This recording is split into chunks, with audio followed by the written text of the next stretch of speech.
An immaculate inning. 9-pitch, 3 strikeout.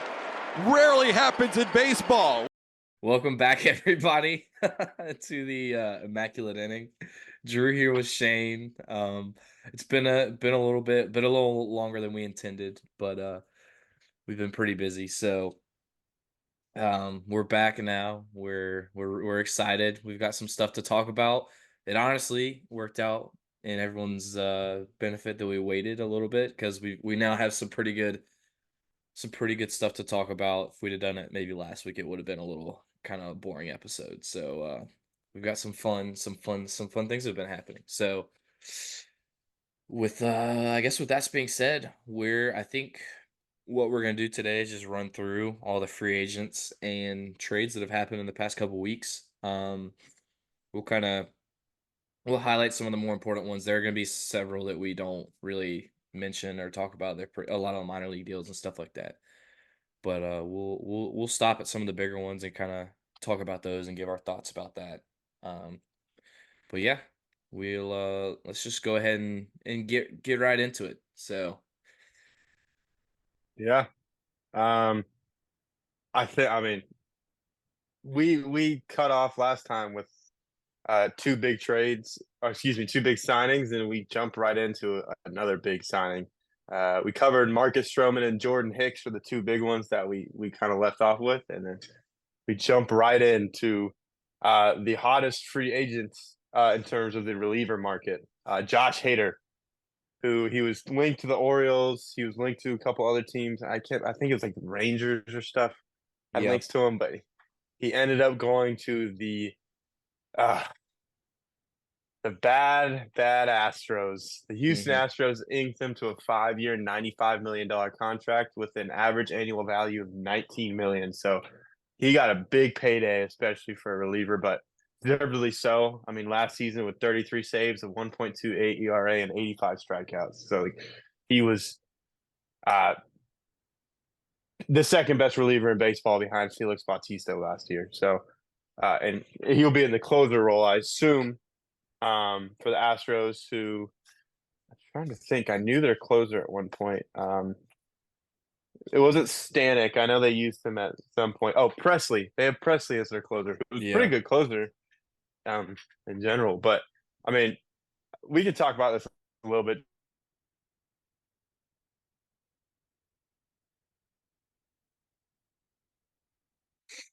That can, this is especially for the postseason. I mean, having an arm like that can really, it's going to keep the Astros in contention like everybody thought this year.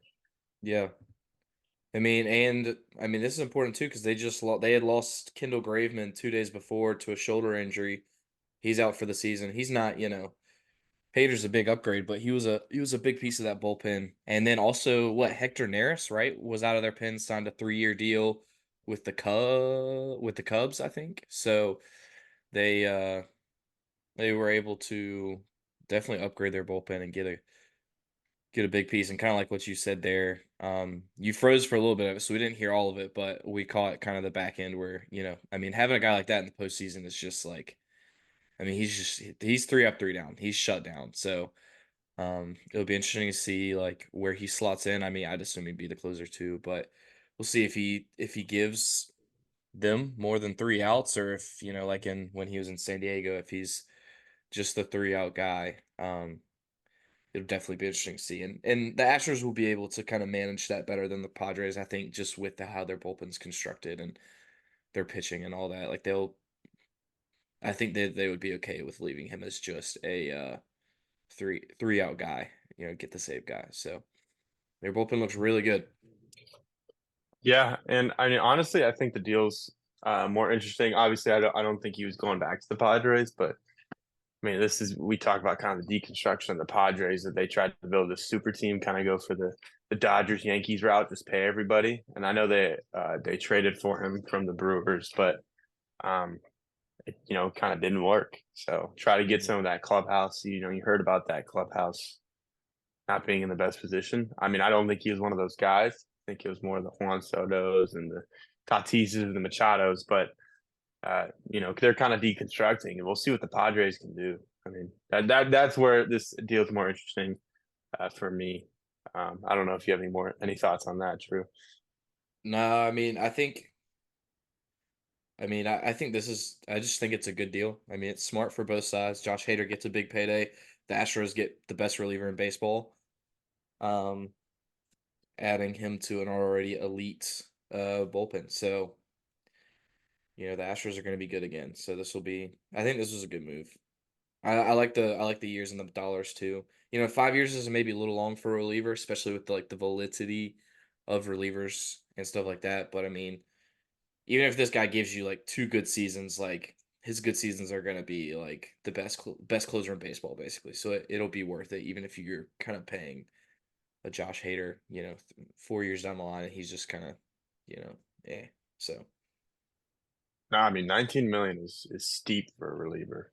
Um, and speaking of, kind of moving on to the next signing, another sneakily one of the best relievers in baseball last year, David Robertson, having a comeback year. Um, 18 saves, 3.03 ERA, and 78 strikeouts. Um, he, you know, guy that was really good. I mean, I remember watching him in the World Baseball Classic all those years ago, being a big piece. Not the most recent one, but the one from maybe 2015 ish. But he inked a 1 year deal with the Rangers, so 11.5 million going to the champions. So that's an interesting move for me. I think it's just a bolster the bullpen kind of move, and obviously stay competitive for the World Series champions. So don't know if you have anything on that, Drew. Um, yeah, sorry, I was trying to go to his Fangraphs page, but I don't know, my internet is blocking the page. Apparently, I didn't know they could do that. They say it's a suspicious site, which is bullcrap. I read Fangraphs every day. Fangraphs. Don't go on Fangraphs, folks. You'll get hacked. I read it every day, man. Yeah, it's real suspicious. Yeah, no, I really like this move, especially with the Rangers um not being able to go get end up with Josh Hader. I mean, this is a guy like really bounced back this year and really established himself as one of the better relievers on that Miami team that really was not great. So wasn't really about a whole bunch, I think, during the season, but people kind of and I wish I could. I mean, I don't know.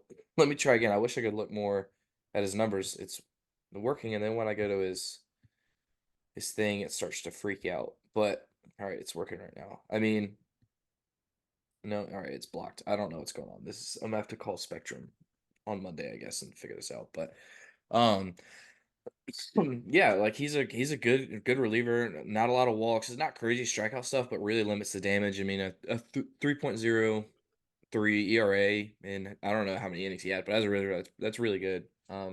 So I think this is a good move by the Rangers.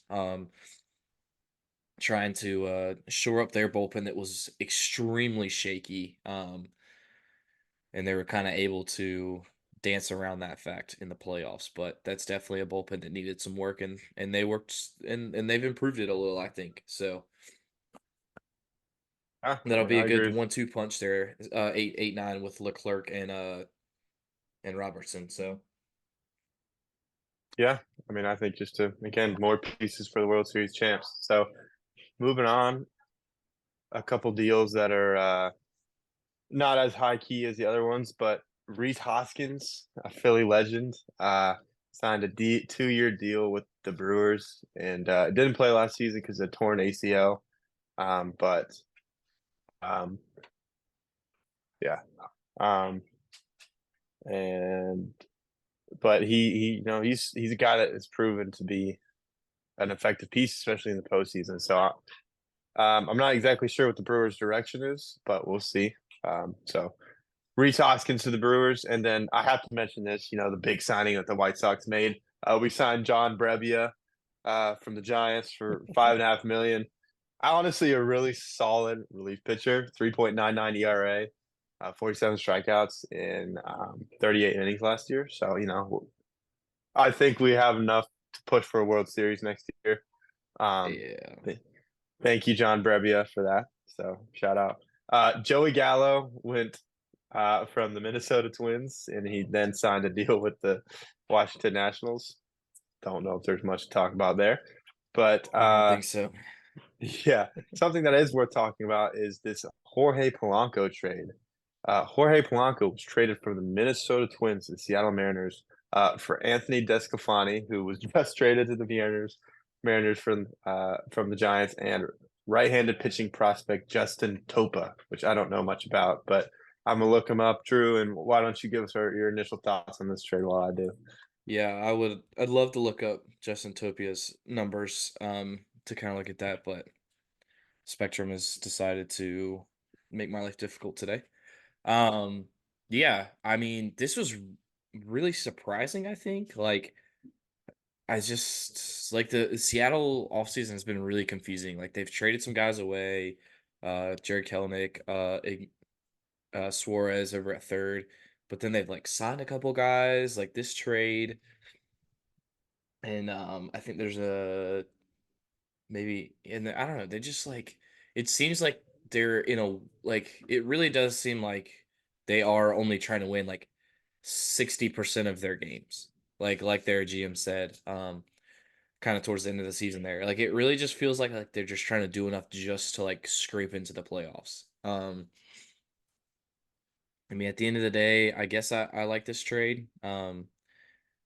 They get a pretty good second, a decent hitting second baseman. Not great, but he's good and can play second or third. Is really I don't think he's great defensively, but I mean that kind of shores up their infield, which really doesn't have really anything. And then like Anthony Descalfani, really not great. Um, okay numbers, but really probably wasn't going to help them out this year. So it'll be interesting what Minnesota's does with him. They've kind of been able to turn some pitchers around. Like you look at Sonny Gray winning the Cy Young there. When he was in New York, nobody thought he was going to be winning a Cy Young. So, um, you know, I Yeah, think this one's more interesting than like this team whatever. I just think it's interesting, I guess. and honestly, Justin Topa, I was incorrect. He's not a prospect anymore. He has played enough time. And Okay. last year, he pitched 69 innings with a 5-4 record with a 2.61 ERA.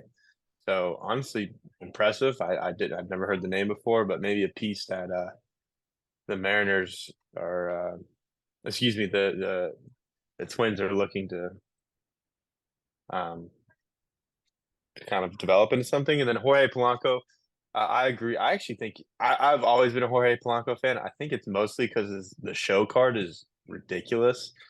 I love the show card because it's switch hitting and he's got some pops. So yeah, I loved his. And this was in like 20 anyway, but or 21. But I did want to point out he's been a 115 plus.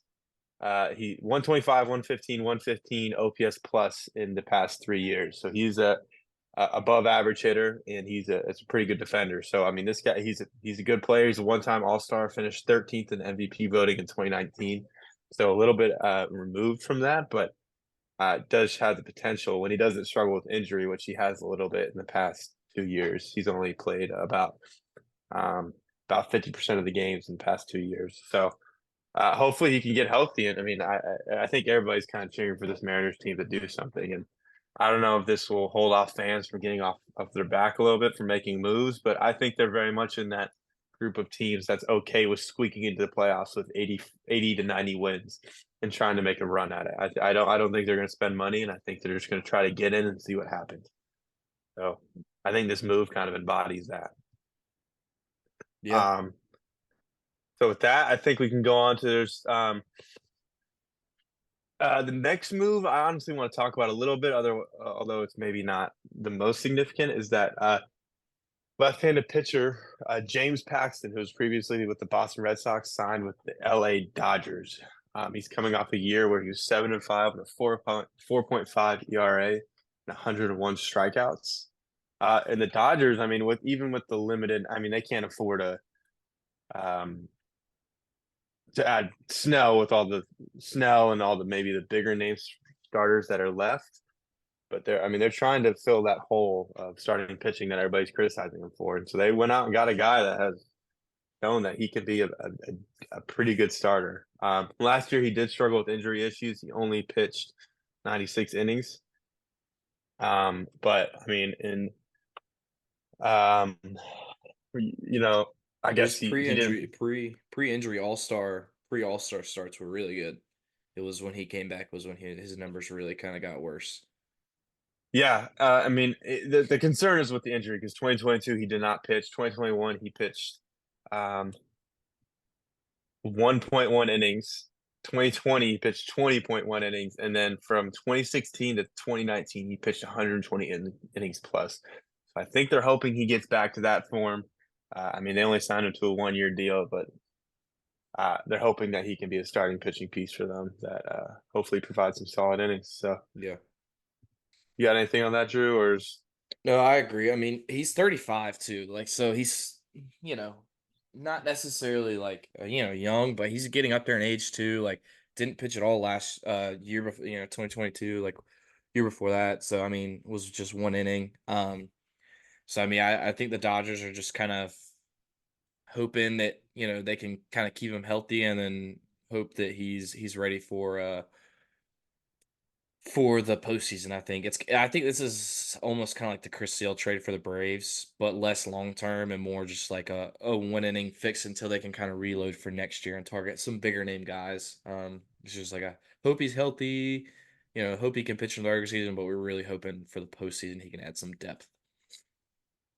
yeah, I agree with that. So I think we can move on to some middle of the line trades. Aaron Hicks, um, he got signed by the LA Angels.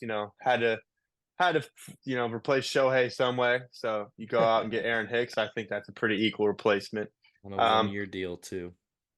yeah, a sneaky kind of deal that went under the radar a little bit. Justin Turner's, who's previously just spent 1 year with the Red Sox, signed with the Toronto Blue Jays on a 1 year deal because he's older.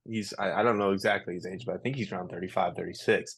But Yeah. I mean, last year hit 276 with 23 home runs and 96 RBIs. So I mean, can definitely add some power and hopefully get the Blue Jays actually hit in the postseason, which they have not been able to do at all in the past couple postseason appearances. So, and another similar trade for or signing for me, Jock Peterson. I think he was kind of in that same category with Justin Turner. Justin Turner's probably actually a little better, but Jock Peterson goes to the Snakes.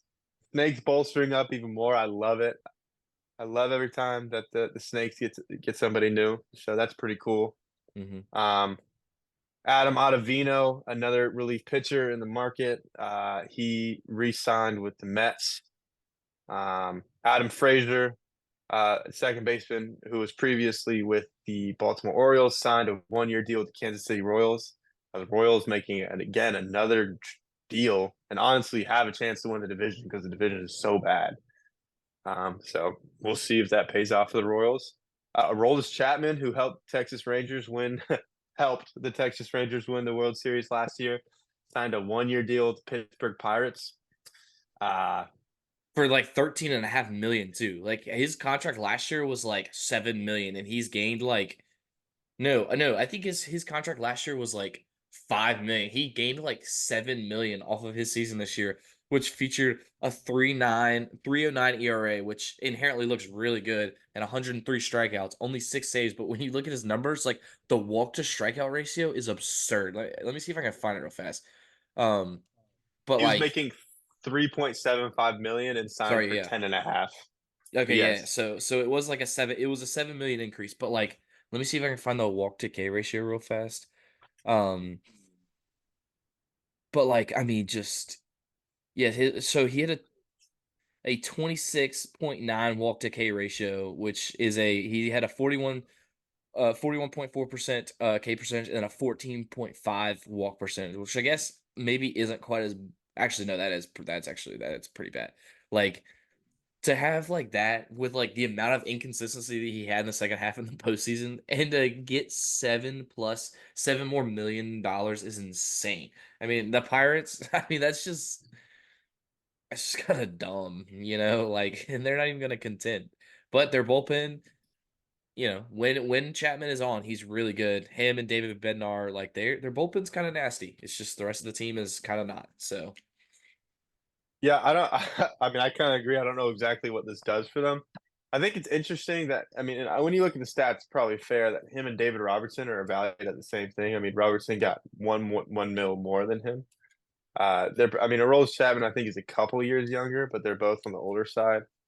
Both have around a 3 ERA and 100 strikeouts. So I think it's you kind of see a theme of relievers, especially those older guys, what they're worth. I mean, you're going to get for a good, solid reliever, uh, around a 3 ERA, high strikeouts in the 80 to 100 range is a 10 million. It's a $10 million player.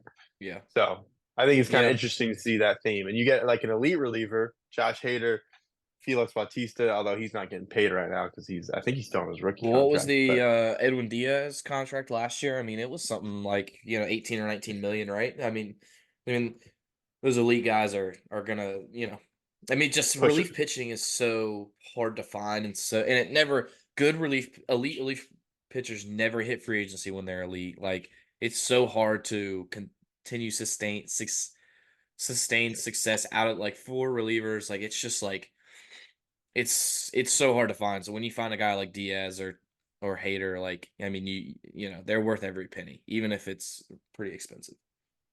Yeah. Diaz is where his deal is 20 million a year, Okay, yeah. actually. So he But he's got he, some deferrals and he he's an incentive or opt like out as performance well. based stuff too. Yeah, and an opt out. Yeah. So Yes. Um, yeah, so that's definitely interesting.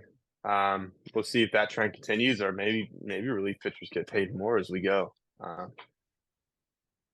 And then moving on to, I'll cover a few smaller moves before we go to the biggest move of our talk today. Carlos Carrasco, a guy that has been a fan favorite everywhere he goes, really has been falling off. The Cleveland Guardians actually brought him signed him back. again.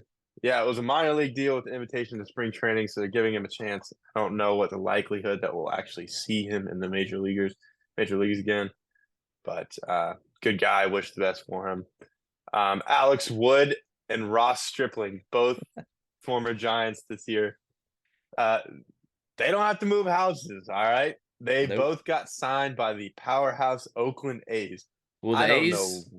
the A's traded for Ross Stripling. They traded Oh yeah, you're right. For cash cash considerations. considerations and Yeah. Jonah Cox in minor league outfielder. You know who Jonah Cox is, right? You're thinking of Jonah Brad, I think. No. I'm I pretty sure don't it's the know. right guy.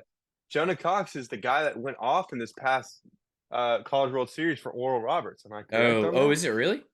I think this is. Let me look him up real quick. My Wi-Fi is being a little slow, but I'm pretty sure I recognize that name.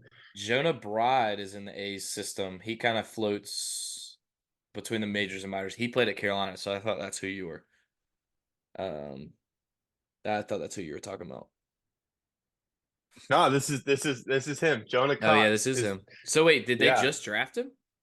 Yeah, he was just drafted in this past year in the 6th round. But I'm a huge fan of this guy. I loved him. Yeah, I was why cheering would you for him. trade him? What? I thought he That was kid pretty can good. rake Yeah, I mean, to win he for the had the Giants. longest. Yeah. So, I mean, Ross Stripling and Alex Wood were extremely underwhelming. Struggled with um, injuries. So, I mean, I don't know what Jonah Cox's grades are. Honestly, I'd be willing to. They're I probably, want to. I mean, they're probably not super high. I mean, He's but kind I of. mean, Yeah. there's a Let me see. chance that he No, could end up being I good. just said the name because like Oral Roberts, everybody's cheering for him. I think he became Yeah, kind of a fan favorite around the the Gummy Bears. yeah. Um, maybe I can find him. But with that, I think we get to our big one, which I is exciting because I like this team. But Corbin Burns, we've been hearing rumors all offseason that he was going to get moved. Doesn't really fit in with the Brewers' path right now. He is now a Baltimore Oriole, a huge move for the Orioles, a fan base that was waiting for a move this offseason. was supposed to be in the conversation for other people and have not made really any moves. This is huge. Solidified ace, a guy with experience. I believe this the last year in his contract, or does he have two Yeah, more? he has 1 year left, but oh yeah, we also need to mention this. So the Orioles have changed ownership. They've been sold now. And I we was also gonna need mention that. Yeah. Yeah. Okay. Sorry, but with the new ownership, I mean, there's a potential. It seems I don't know all the rules, and so I don't know who actually made this trade. I don't know if it's the new owner or the old owner, but by the looks of it, I mean, they could potentially extend him if if he wants to stay there. I mean, they've got a good team. I don't see any reason why he wouldn't to. He'd be the ace of that rotation. He's got a couple guys under him who are younger, who are also good, who he could kind of mentor and really, take under his wing. And I mean, it'd be a really good situation for him. Baltimore loves their baseball. I mean, they could extend him potentially. So this could be, but this is his last year of his contract. So No, yeah, that's a good point. We can kind of start off talking about this. Angelos sold the team to a multi-billionaire David Rubenstein, who has the money to throw around. I actually got a call from my brother, who's a huge Orioles fan. Like he was screaming, so excited that the Orioles are finally going to spend money, finally do something. Because I mean, the whole fan base was, especially with the Kevin Brown incident last year, where Angelos oh, that suspended was him for. awful. That was awful. We have a podcast on that. You can go back and listen to it. We do.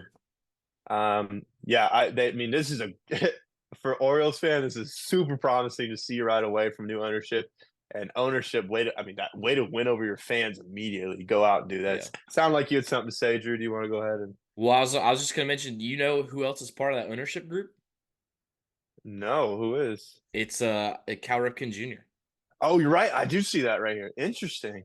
So, you know, I mean, I don't know how much say he's gonna have, but he's not gonna want the Orioles to just sit there and like, well, we've got to move our prospects and we got to trade them, when they're good, get high return and kind of in the this endless cycle of like basically raise baseball, calling guys up, trading them before they get expensive, and then like doing the same thing over and over again. Like I feel like that he would be pushing for let's extend Gunner, let's extend Adley, let's bring in Corbin Burns, some big name guys. Let's win. Let's continue kind of. I mean, let's do kind of what the an Astros type thing where you call up your really good guys, but then you bring in big name guys as well. So hopefully that'll happen. I mean, baseball is more fun when people spend and good players are making money and they're playing on good teams. Like so no one likes to see it when the off season is slow like this and it's kind of haggling dollars and all that. So Yeah. And I mean, I think this was good from all sides. The Brewers got Joey Ortiz, which is he's a top 100 infield prospect. I mean, Orioles don't lose anything. They have before this they had 7 top prospects in the top 100, and 5 of them were infielders, and they already have an influx of infielders. Getting rid of one, like this is perfect. Like you yeah, offload one for a huge piece. Now they also had to give up left-hander DL Hall, who was actually really good for them out of the bullpen, especially but late in the year. struggled in the postseason though. He did. He He's kind of a started young guy though. yeah. I thought he had some upside. Um, but no, you're right. He did struggle. He did struggle in the postseason. But uh, no, Corbin Burns. This is a huge piece. I mean, when you look at the rotation this year, Corbin Burns, John Means, Kyle Bradish. Uh, G-Rod. yeah, I don't know if it's either Kramer and G Rod to round out the back. But that's solid, and you have Tyler Wells too if you need him. Who, although I know Yeah. he struggled, but he's a young guy that has a lot of upside too. Well, But I mean and that. sorry, what were you saying? No, no. I was gonna say that top 3, Burns, Means, and Bradish are all guys that have. I can't remember if Means has, but I know Bradish, I believe, finished top 10 in Cy Young voting. So they have 3 top 10 Cy Young finishers at some point in the Well, past and couple of years.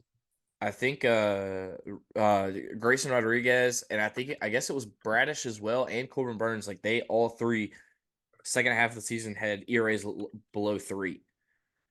Mhm. Um, so I mean, if they can kind of figure it out, I mean, this rotation just got a lot better, especially if John Means can come back and be kind of what he was before he got hurt. Just an innings eater, a guy who's gonna get out there and pitch and just do limit damage and throw a lot of innings. So Have the no hitter under his belt. He was a pitch away from a perfect game too. It was yep, a drop third strike, I think, if I remember correctly. Yeah. yeah, So no, I mean this is exciting for Baltimore fans. You're gonna have Jackson Holiday up now, and you have a space for him now with Adam Frazier gone.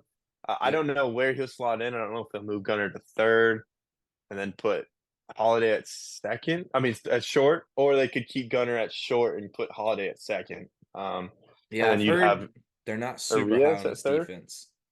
on Holiday. Yeah, so I maybe well, I mean, I would maybe go Gunner short, Holiday second, and then whoever over at third. You'd have Um, Arias, I believe, is still yeah, at third baseman. Yeah. Um, let me look at the Baltimore depth chart because I feel like I'm missing an infielder in here too. And then the outfield, you have Cedric Mullins, hoping he can have a bounce stay back. healthy. Austin Hayes, who is although undeserving, he was an all star. I like Austin Hayes, but that was a point of contention. So all star. Um, so yeah, you have Austin Hayes, Cedric Mullins, Anthony Santander. In terms of outfield, Heston Kjerstad. Oh yeah, Uh, he had some good at bats there when he got called up there, like mid to late season. yeah. So you got in terms of infielders, you got Gunnar Henderson, Jorge Mateo, Mountcastle, Ramon right? Urias. Yeah, Mountcastle will play first. Yeah. You have O'Hearn too, so Oh Mountcastle yeah, O'Hearn will he'll DH and play DH first and most yeah. likely. You have Colton Cowser if he has a bounce back Oh season, he yeah, can I play in the forgot. outfield. I mean, Mhm. they have weapons on weapons. Um, and their pen's still good, although it sucks Batista's gonna be out for the year. I'm not a huge fan of the Kimbrel trade, but he'll give you some or Kimbrel signing, but he'll give you some quality innings. So that'll be their Yeah. closer, and you still have Cano, Colomb. Honestly, I would have liked to see him go out and get maybe a piece or two in the bullpen. And then I could be like, all right, this is the best team in the AL. I think the Astros and Rangers still have, and everybody's freaking out about the Yankees. I don't think they're quite there yet, but The this Yankees, team I is. think they'll be good, but I I agree don't with think they're you. one of the division. I think the Orioles are. Oh no, yeah, the Orioles are going to win the division, but I think the Yankees will be a lot better though. Nah, dude. Let me look at this. Let me look at this starting rotation. So there's six. It's Corbin Burns, Kyle Bradish, Grayson Rodriguez, John Means, Dean Kramer, and Tyler Wells. Like that's a lineup right there. That's a rotation, man. Yeah. That's So I exciting think stuff. Kramer looked a lot better down the stretch too. That second half, he was pitching a lot better. He did. Let me look up. I do want to clarify. I'm pretty sure Kyle Bradish got Cy Young votes last year. So let me. And again, I hear a lot about. Excuse me. He finished fourth in Cy Young last year. Um, that went really under the radar. So, Yeah, but anyway, that's what I have on that trade. yeah. I mean, yeah, I think we hit everything. Um, we will take a quick break and then we'll be back. I think we've got one or two more things that we want to hit on. Um, so we'll be back in a quick second.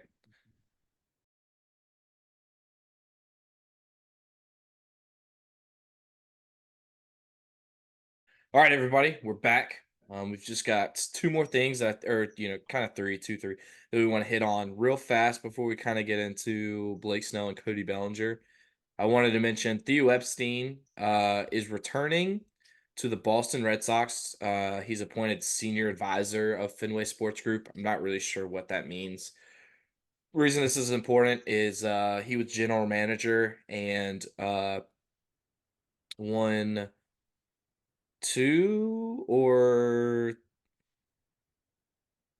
guess he won maybe two World Series. I thought it was three, but this article only mentions two. So won several World Series with the Red Sox during that 9-year run that he was the GM.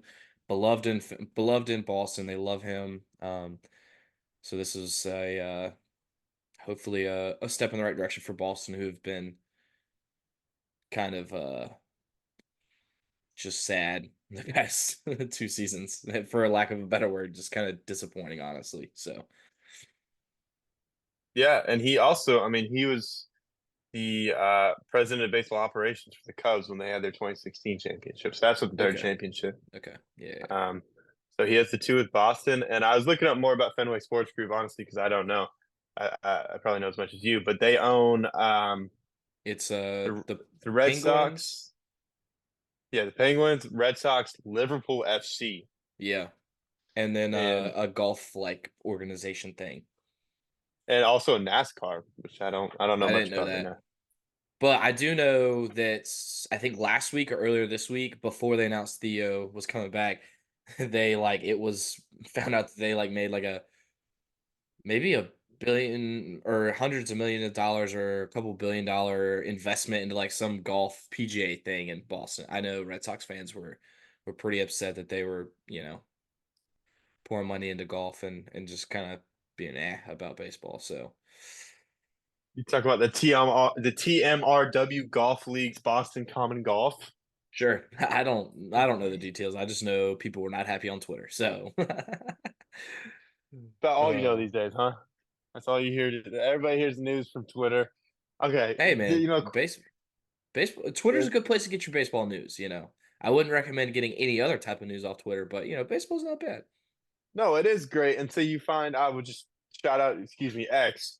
Just get a random fight video or somebody like Yeah. literally falling from a roof and dying. Like the X will give you some crazy stuff. So you gotta be careful. Oh my, it's just so Got weird that platform.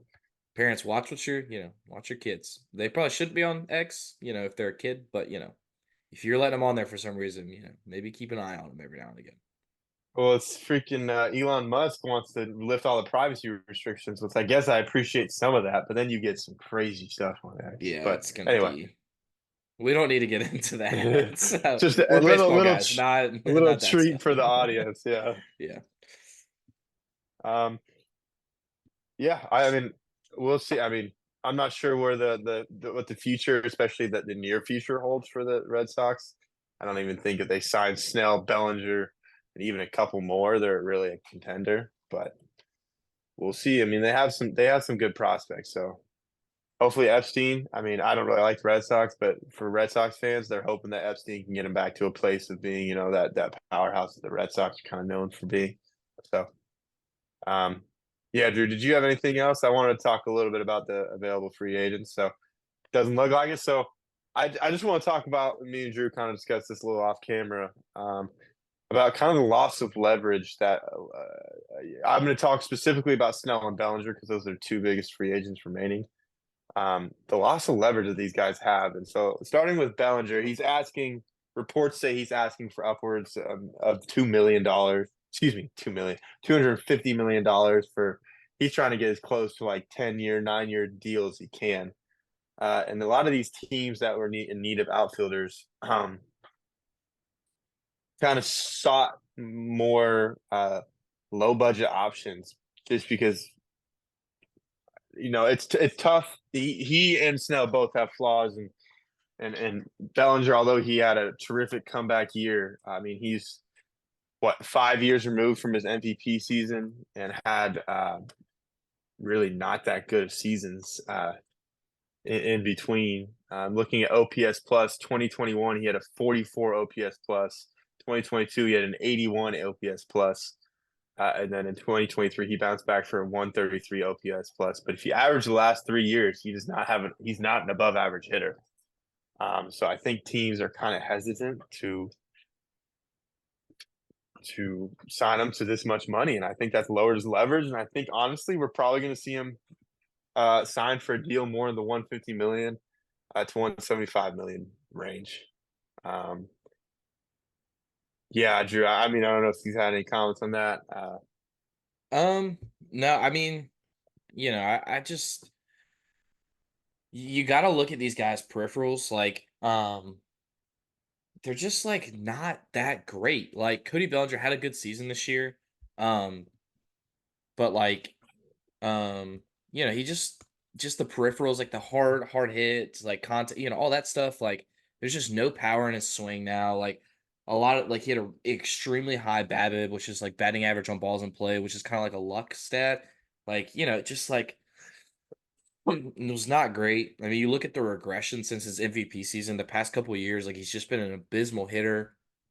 Um, to just really just I just don't understand it, man. Like you take the short term, medium dollar contract to really prove if you're that player, and then, like take a 2-year deal for like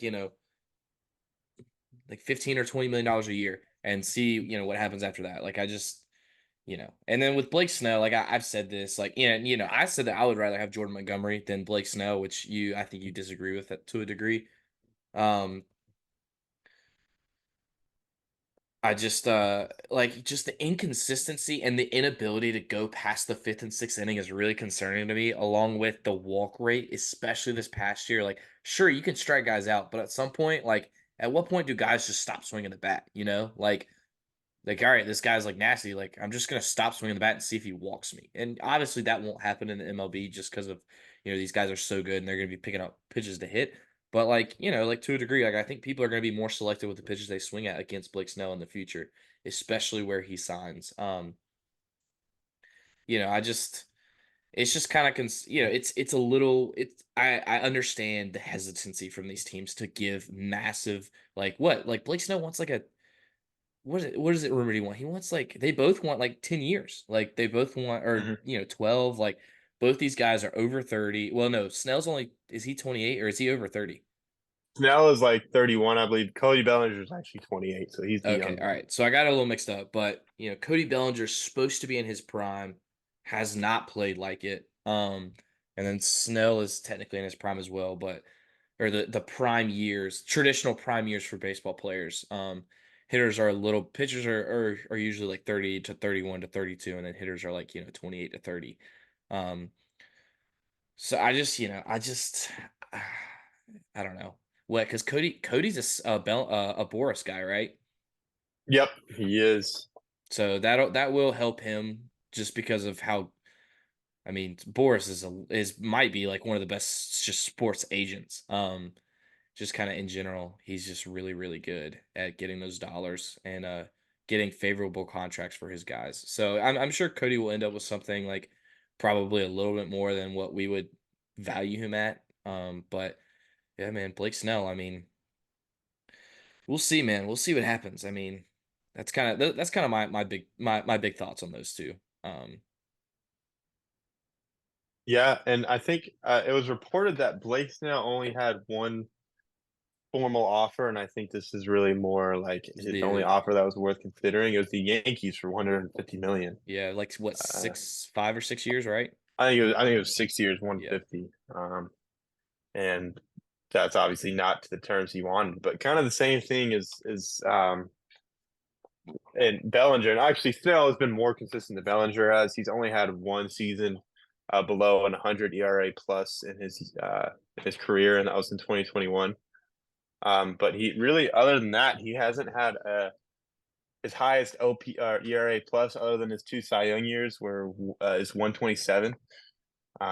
He has more Cy Youngs than All Star appearances, which I think he's the only person in MLB history that you could say that. You might have to do some research into that, but um, so it's tough with both of these guys to get by the issues and the problems that these guys both have to give them that amount of money, and especially the length that they're asking for. it's That's where just the leverage really, yeah. yeah, it's just crazy. I know it puts the AAV down, and so that's why these guys think that they can get away with those $200 million. But like, it's just not worth it, man. Like Blake Snell, paying him 10 years, he'll be 41 when that contract is over. I mean, I would.